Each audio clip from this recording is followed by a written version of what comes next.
Meron siyang dalawang brush, ay dalawang suklay. Ito yung isa, and then ito naman yung isa. Ayan. Ito yung pantanggal ko ng mga buhol-buhol. Ayan o, kaya yan o. So, ang hirap mag-alaga ng ganitong aso guys, mabalahibo. Kailangan agapan nyo. Nung nakaraan, yung tainga niya, sobrang nagbuhol. Bumili ako sa Shopee na, ayan o, wala na. Bumili ako. Behave naman siya kapag makulit talaga si Fiona, sobrang makulit. Lalo na pag nahabukas yung pinto. Pero, kapag alam niya na susuklayan na siya, aayusan na, tahimik naman yan. Ayan. So, kailangan natin alagaan yung balahibo kasi pag ganito napabayaan, napakahirap na. So, everyday, hindi lang isang beses ang pagsuklay, madalas, lalo na kung ganito yung balahibo mo, mabalahibo mo. Pagod-paguran siya kasi sinusuklayan. Pero mamaya buhay na yan. Dito banda, meron akong inalis na dyan, buhol. Ayan.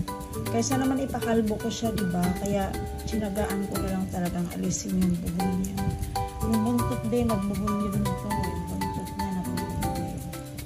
Kaya ang ginawa ko ngayon is talagang inaabawan. Pag nasuklay na siya, paluat dito sa kulay pink na to.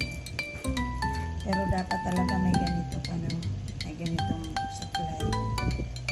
Yan talaga yung nakakatulong.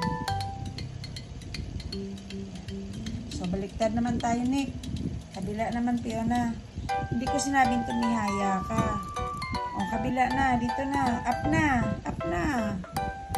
Up na. O, dito sa na, mukha na. Behave na. Behave. Sa leeg.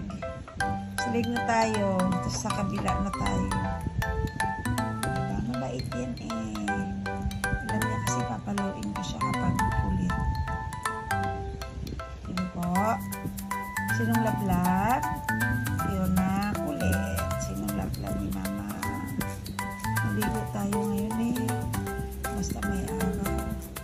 Ayun lang sa kabila naman kami. Tips lang yun para malagaan ng maganda yung balahibo nila. Kasi yung iba, kung kailan lang gustong suklayan, hindi ganun. Ang pag-aalaga ng ganitong klaseng aso, kailangan talaga responsable ka. Hindi lang sa pagkain, pati sa pag-aalaga sa kanila. Bye everyone!